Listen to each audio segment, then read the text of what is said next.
Není to tak dlouho, co jsme ji mohli vídat na obrazovkách televize. Je známá jako herečka a moderátorka, ale to bylo. Dnes sama sebe označuje za profesionálního dobrodruha. Co přesně to znamená? I na to se zeptám. Mým hostem je ultramaratonkyně a první Slovenka, která bez kyslíku vystoupila na Mount Everest, Lenka Poláčková. Ahoj, dobrý den, děkujem za Ahoj, pozvání. já děkuji za to, že jsi na nás udělala čas, protože vím, že už nejsi pražská. Přestěhovali jste se s manželem na Slovensko, takže o to víc si toho vážím, že jste opravdu přijeli. Děkujem. S celou partou. Jak se psem, tady ho můžeme i zabrat, podle mě je v záběru. A kočka je dole v garáži, se venčí. Ano. Takhle nic. Co si máme přesně představit pod pojmem profesionální dobrodruh? Teraz som sa Honzi zrovna v aute pýtala, že kedy sa človek stane, lebo som čítala o Mikeovi Hornovi, že je explorer, tak vravím, kedy sa človek stane tým explorerom, tak on vraví, no musíš niekam ísť nejakou novou trasou. Vravím, tak to nie som ešte, ale ten dobrodruh, že vyhľadávam dobrodružstva a trávim tým veľa času a je to taký ako môj veľký koníček. Ideálne by bolo, keď by som teraz za to mala aj zaplatené, že vtedy by som naozaj bola taký ten plnotučný profesionálny dobrodruh, teraz som len dobrodruh. A to si v sobě měla vždycky? Nebo to přišlo až třeba kolem toho roku 2000, protože já si tě pamatuju jako takovou tu křehkou dívku, až éterickou, takovou jako jemnou. Já jsem křehká stále. No jasně, no. A kde se to, ty jsi někdy předtím běhala? No čo sa behu týka, tak behám 10 rokov, ale čo sa akože dobrodružstiev týka, to som asi musela mať stále v sebe, vieš, že ja som jednoducho dievča z vesnice, ktoré celé dni trávilo niekde vonku, ale nebolo to ako nič také extrémne ako teraz, že nemám rodičov nejakých ako strašných horalov, ale taká tá túžba po dobrodružstve, to tam asi bolo stále, že si pamätám, že mamka so mnou išla na stanovačku každé leto a tak nejaký taký základ tam je. Ale to jsou takový ty přesně základní věci, které podle mě má každý dítě. Hej. Že každý, jako, nebo aspoň to, já jsem to zažila, moje dcera to zažívá a zdá se mi to naprosto jakoby běžná věc. Že to je to nejmenší vlastně, co tomu dítěti člověk může jako dopřát, že ho vezme na vodu, že ho vezme na stan a tak dále. Ale vieš, ale potom sa to niekde strátilo, že ja som potom mala takéto obdobie, že ja by som v živote nespala v stane. No tak to si byla jako už jako samozřejmě. Už taká dámička. To už si, no tak samozřejmě, to už je jako takový ten jiný svět, umělecký, rozumíš? Jako, ano, a Praha. Áno, a to sa nespí v stane a na horských chatách, určite nie. Rozumím maratonům, rozumím nějakému delšímu běhání, ale co tě přivedlo k ultramaratonům? Náhoda. A ještě jakože po horách. To je jako, musí strašně bolet. Ja si myslím, že ultramaratón na horách boli menej ako niekde na rovine. Na to by som hlavu nemala. Ale na tých horách, tým, že to je kombinácia rýchlej chôdze do kopca, z behov z kopca, takže tým, že je to stále taký ako rôzny pohyb, tak zabavíš aj tú hlavu.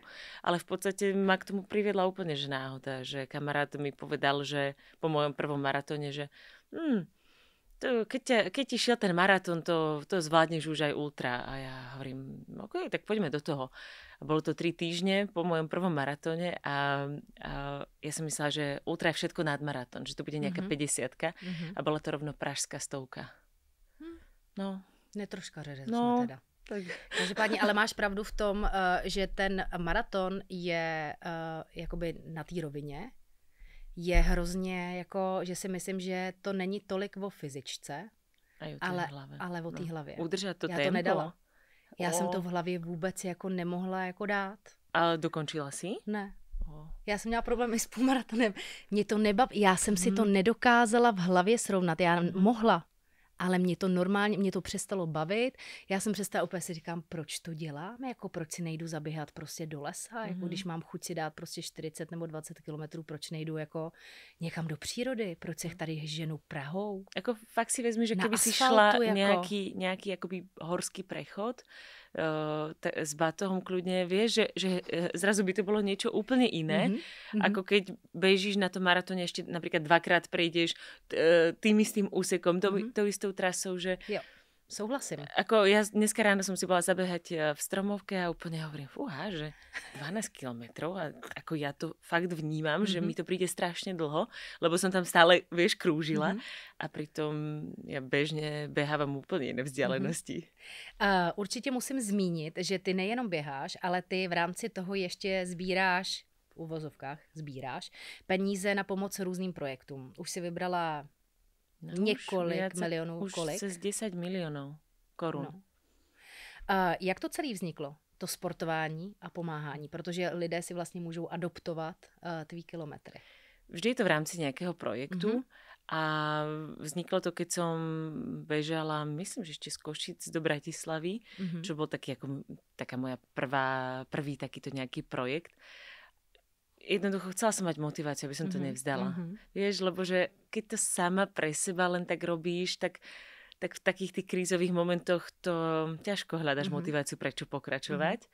Ale keď máš za tým už nejaký väčší význam, tak si povieš, OK, ale veď ja tým teraz pomáham tým, že bežím. A ono sa to rozrástlo do takých obrovských rozmerov, že naozaj z pár tisíciek, už to potom boli milióny. A vždy, každý rok to striedame, že jeden rok sme pomáhali v českých nemocniciach, druhý rok slovenských. A vždy sme zakúpili nejaký prístroj na nejaké oddelenie, kde nám bol hlavne tak ľudský, blízky, daný lekár alebo profesor, ktorý tam pracoval. Vím, že na něco zapomenu, ale pojďme si to zlehka shrnout. To už tady padlo, přeběhla si Slovensko, přes hory 770 km dvakrát. Přeběhla si španělské Pyreneje, uběhla si přes 1000 km přes Colorado Trail, uběhla si přes 2000 km přes celé Alpy, z italského Terstu, přes Slovinsko, Rakousko, Švýcarsko, Německo, Lichtenštejnsko a Francii a skončila si v Monaku. A ten největší vrchol, ten přišel tedy 21. května, když si jako první Slovenka dosáhla bez kyslíku vrcholu Mount Everest. Určitě si budeme povídat o té přípravě, o té aklimatizaci, o těch věcech, který to všechno samozřejmě zahrnuje. Ale jaký byl ten bezprostřední pocit po tom, co jste tam s manželem, manžela se vlastně můžeme taky zeptat, když jste tam prostě vylezli na ten vrchol? Na vrchole ten pocit nebol žiadny, lebo človek si veľmi uvedomuje to, aké je to nebezpečné, čo má všetko ešte pred sebou a že tá cesta dole bude náročnejšia než tá hore. Že už má oveľa menej energie na ten zostup. Takže bolo to také veľmi racionálne. Telo šetrilo energiu, tak tie emócie sú príliš energeticky náročné na to, aby sa tam človek ešte bez toho kyslíka nejak tešil, alebo bol nejaký dojatý. Naozaj, vedela som, že tam chceme pofotiť, potočiť, ale nič špeciálne sa tam neudialo. Takže emoce na vrcholu nepřišly, přišly někdy později? Tak tí najväčšie samozrejme prišli až potom v basecampe, keď už sme boli úplne že dole, ale teraz sme objavili nejaké zábery, ktoré som si vôbec nepamätala, že sme natočili, kde ja som úplne dojatá v C4, čo je vlastne akoby Camp 4, miesto, z ktorého sa vychádza na vrchol v 7900 a ja som tam úplne ako hotová z toho, že som teda akože naspäť a že už len tá cesta dole, ale že už sa to asi podarilo. A vôbec som si na to nepamätala, že tam niečo takto silné, ako máme natočené, prišlo. Jak dlouho jste na tom vrcholu pobyli? Strašně. Hej. Já jsem právě slyšela. A to jsem ráda, že mi říkáš, protože já jsem slyšela, že tam moc jakoby dlouho ti lidé nejsou.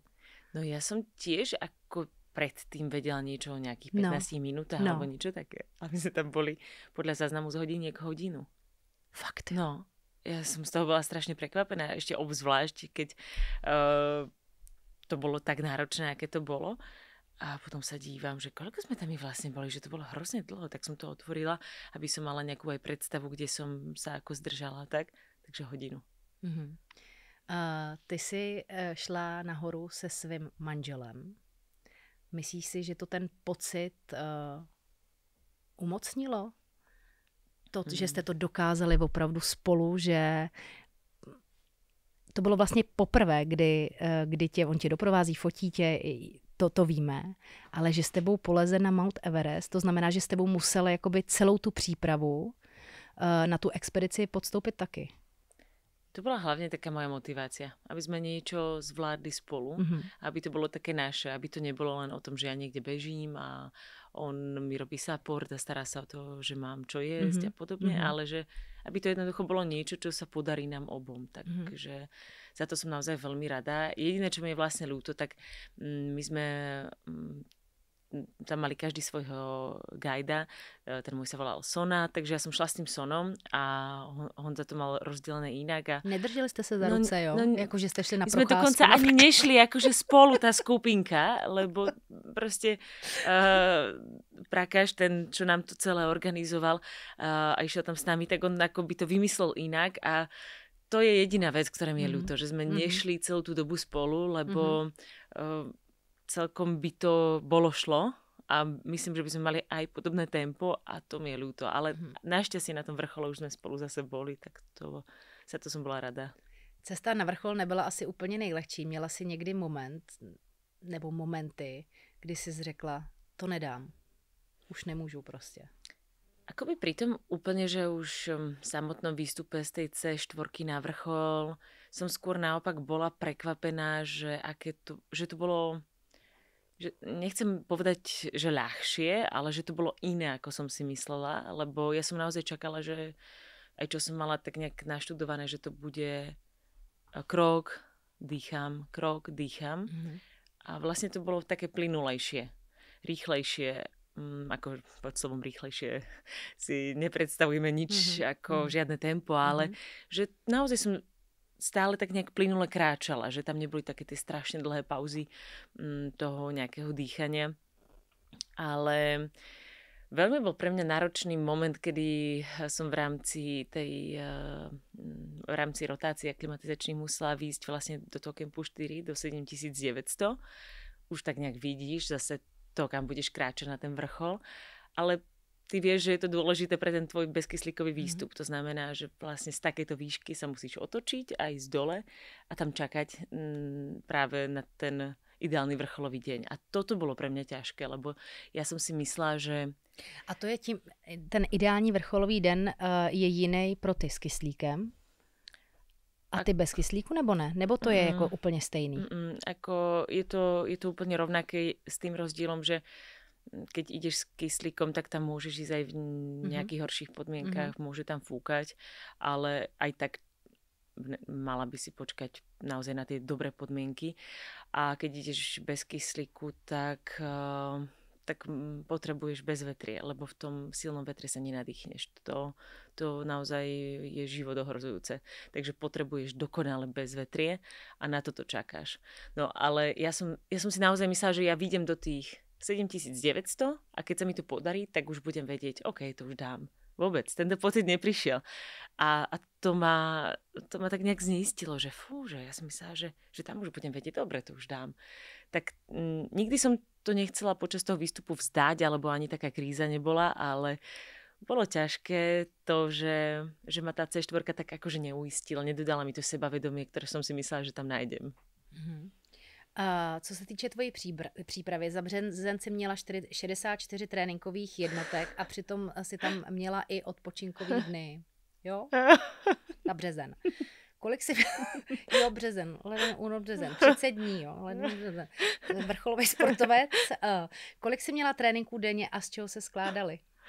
No 64, no. No 2 až 3. 2 až 3. To bol ako fakt... To bol masaker, ale hlavne ja som už mala tie, ako si to vymenovala, že stále ja už som mala nabehané tie objemy, ja som nepotrebovala naháňať niečo nové, ale pribudlo tam k tomu aj veľa silovej prípravy, dýchacie cvičenia.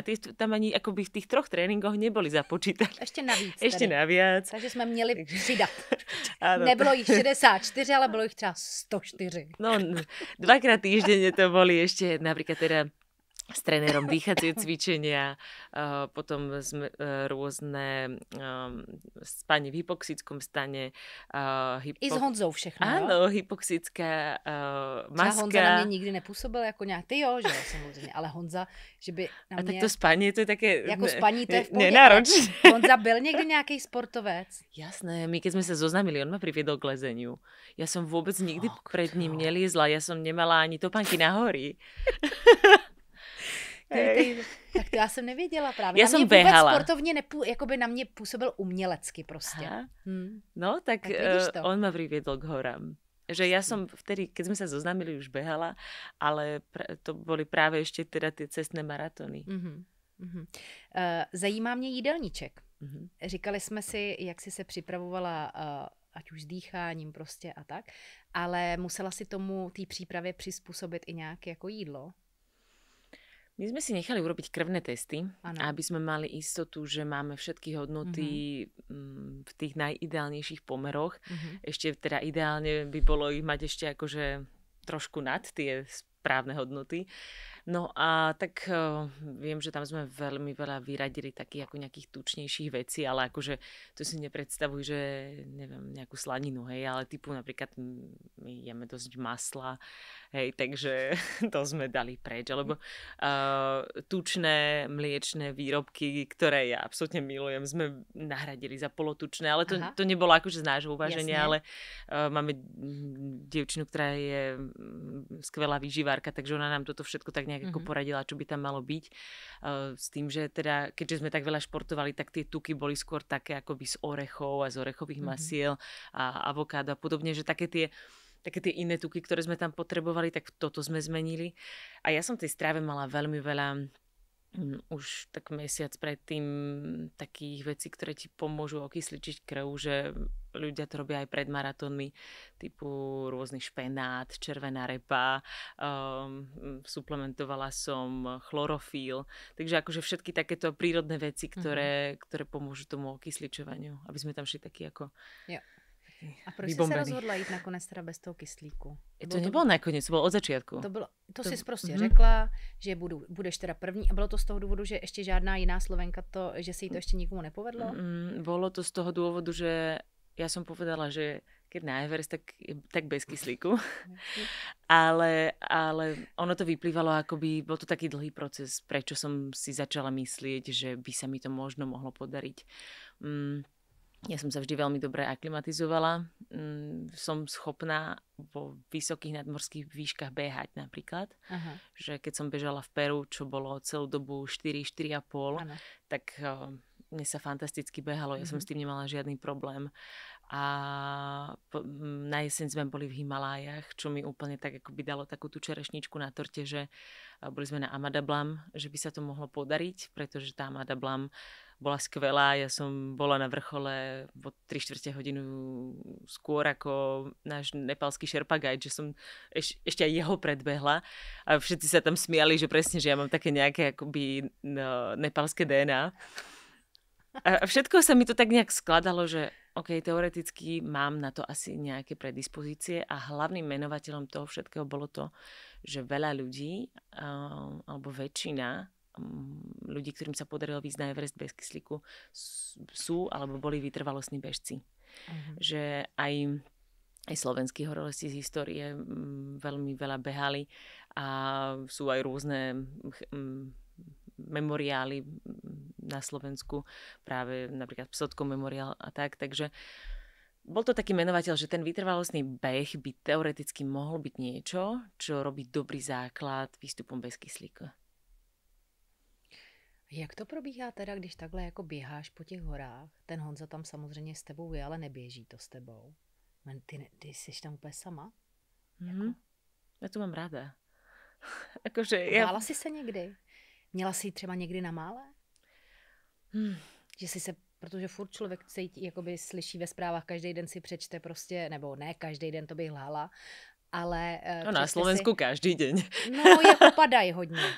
Že se to sklouzne těm lidem. Toto myslíš? No. Ako napríklad tie Alpy na dĺžku boli taká hrana. Tam bolo veľmi veľa okamihov, v ktorých mi nebolo komfortne a už vôbec, že som v nich bola sama, pretože som mala hrozne zlé podmienky, mne strašne nasnežilo, dole pršalo, takže napríklad aj to už je také ako dosť rizikové, to, že dole zmokneš a hore to v podstate na tebe zamrzá, takže sa musíš komplet prezliecť a všetko, ale také tie jarné snehy, tak to naozaj ideš nejakým traverzom a ani nevieš ako a môžeš byť dole, tak tam som mala veľa takých momentov, kde mi nebolo dobré, ale zo všetkého najviac vnímam ako také riziko s ktorým si neviem poradiť a je lepšie sa do toho nedostať, sú búrky. To, keď sa ocitneš na nejakom hrebení a príde búrka, to je takto a Takže medvědů se bojíte jenom teda na Slovensku. Nie, tak my nie, ale aj to som stretla, hej, ale teda nie na Slovensku, ale v Koloráde, ale to bol len medveď čierny a ten nebol nebezpečný, ale teda ešte vždycky k tomu s obľubou aj pripájame historku o tom, že druhý deň na to som stretla ešte aj v diaľke pumy. To už by bol problém, keď by boli blízko. A takto tých zvierat, keď človek akože fakt, že nemá smolu, aspoň trochu vie, ako by sa mal zachovať, tak to není až taký problém, ale naozaj tie búrky. A manžel má o tebe, já vím, no, tak jako mohl by ten manžel přijít sem na chvíli. Mě by zajímalo, jako... Či má mě strach. No ale fakt, teď má. Musíš mít hrozný strach. Má. Tak zas tak dlouho spolu nejste, jako aby si, jako víš, Jo, dobrý. Tak jo. Ona sa zatiaľ vždy vrátila.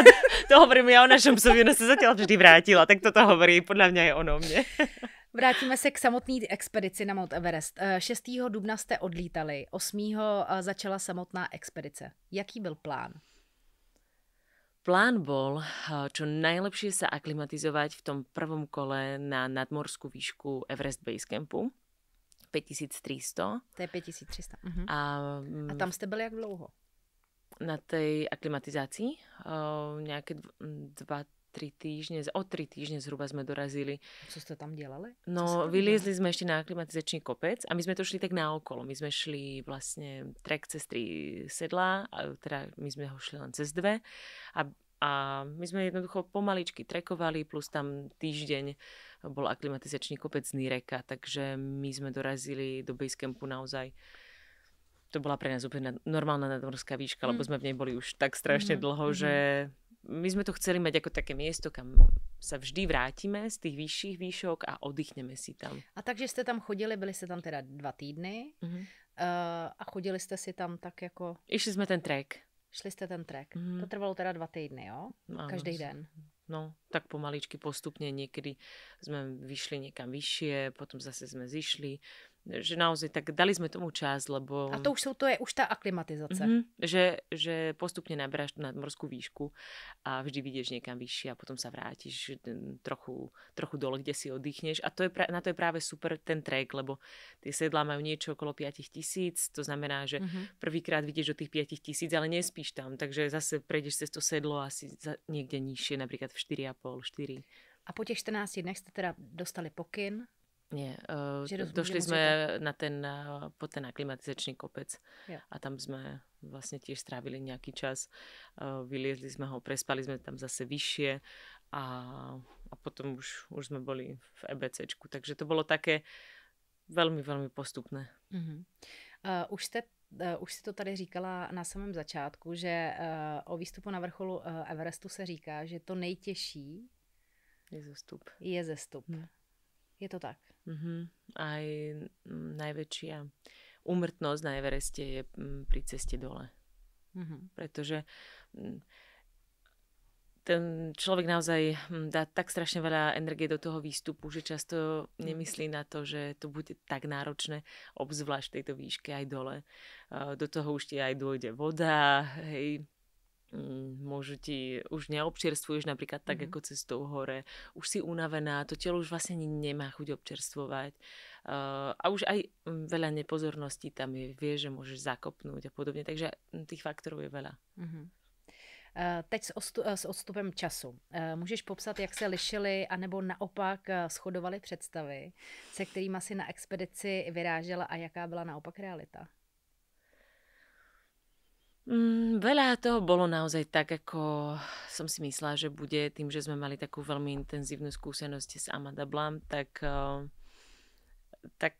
tam ma neprekvapilo až toľko vecí, ale potom samozrejme, že vidíš kopec vecí naživo a si aj prekvapená z toho, že akí ľudia tam napríklad chodia. Hej, že toto ma prekvapilo, lebo ja som si zo začiatku myslela, že to tak určite není, že to sa tak len hovorí, že ako rôzne také zvláštne typy ľudí, ako sa tam dostanú a je to tak. Veľmi ma prekvapilo, ako tie jednotlivé agentúry, ktoré zabezpečujú výstupy, vlastne medzi sebou nekamarátia, každý si žije v tej svojej bubline, že aký je Everest Base Camp obrovský, že má 2 kilometre na dĺžku. A kolik tam bylo třeba celkem lidí? v sezóne 2,5 tisíca, ale akože všetkých, čo tam pracujú. Že to je ako fakt obrovské číslo. Takže akoby takých tých drobných vecí bolo strašne veľa, ale potom ma napríklad prekvapilo aj to, že som bola schopná skoro v 8 000 spať a bola som si úplne v pohode. Myslela som si, že ja sa budem v noci budiť, lebo napríklad v Basecampe sa mi to stávalo občas, na takú tú paniku, že sa nemôžeš dodýchať. Hej, že spíš a že ten mozog to nejak nevyhodnotí a ty sa zobudíš, že tak to som si vrádno, to bude strašné v tých 8 000. A nestalo sa mi to ani raz. Hej, že ja som tam spala úplne v pohode. Takže to bola takých tých drobností, ktoré si nikdy nezažila, možno, že aj počula, nejak si ich predstavíš, je tam veľa. Dostala si od někoho, řekněme, nějakou radu, kterou si pak obzvlášť jako ocenila? Od nášho úžasného Sherpa Guida Prakaša, ktorý je ako fakt je to človek na správnom mieste. A vravel teda stále to jeho nepálske vystáre, pomaly. A povedal, ak nespomalíš, tak to nedáš. A ja som si povedala, že v rámci tohoto výstupu naozaj budem počúvať rady od tých skúsenejších. A toto bola jedna z tých najlepších rád. Ja som v ten moment prestala tam tak šialene behať po všetkých tých kopcoch ako dovtedy. Naozaj som zo dňa na deň od tejto rady zmenila všetko a keď sa malo ležať a spať, tak som ležala a spala. Byla si poslušná proste. Áno. A myslím si, že aj to bolo jedna z veľkých častí toho úspechu. Jak byl návrat domů? Jak vás změnila tahle cesta, oba dva? Podle mě to člověka musí změnit. Ja si myslím, že ešte veľa tých vecí tak nejak dochádza, že často si to ani neuvedomíme, že čo sa udialo. Ale keď som ho otvorila ešte denník za Madablam, ja vždy píšem expedičné denníky, tak som tam mala napísané, že sa mi páčil, Honza tam mal nejaké zdravotné problémy a že sa mi páčil ten nadhľad, s ktorým potom pokračoval. Tak vravím Honzi, tento nadhľad, to potrebujeme. Presne toto, čo sme si priniesli na jeseň z Amadablam, potrebujeme aj teraz z toho Everestu.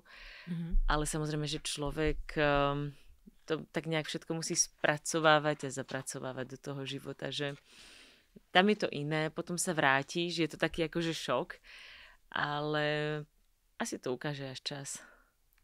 Tak, zmiňovala si, že na Everest už nikdy víc, že jednou stačilo. Zatiaľ to tak stále je. Jo, ale podle mě to mění. Co bude dál? Nedovedu si představit, že by minimálně v hlavě si neměla nějaký další plán, nějakou další výzvu. Tak ja razím také pravidlo, že nehovorím o tých veciach, lebo sa nesplnia. Vieš? Ale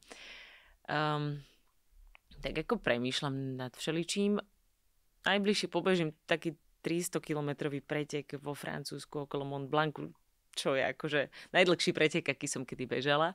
A ešte ho pobežím v páre. A nie s Honcom. V ženskej dvojici. Nebude žádlit, neboj. V ženskej dvojici. a čo potom ďalej uvidíme, ale veľmi sa teším na to napríklad, že si vyjdeme normálne na nejaký taký úplne, že obyčajný kopec a bude nám tam dobre, nadýchneme sa, dáme si tam niečo dobré na jedlo a nebude to takéto dlhé utrpenie ako Everest. Co vás živí v tuhle chvíli? Je toho veľa. Od teda nejakého influencerstva, ako to nazvať, cez v podstate asi by som to nazvala marketingové aktivity.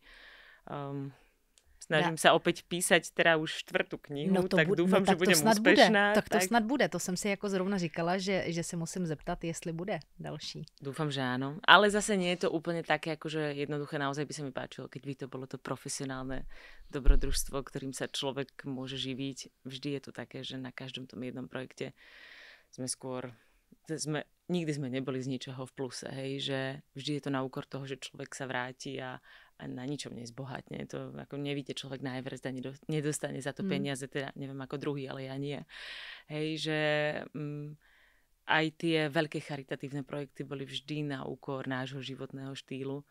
Takže my sa vždy smejeme, že proste vrátime sa domov, stále máme to 16 rokov staré auto a žijeme úplne, ale že fakt, že obyčajný život. Můžeš být v klidu. Byla tady Lucka Vondráčková, ta nemá auto, všude chodí a aké pěšky. má nohy, že? Nádherný. No? Hned to bylo první. Akože...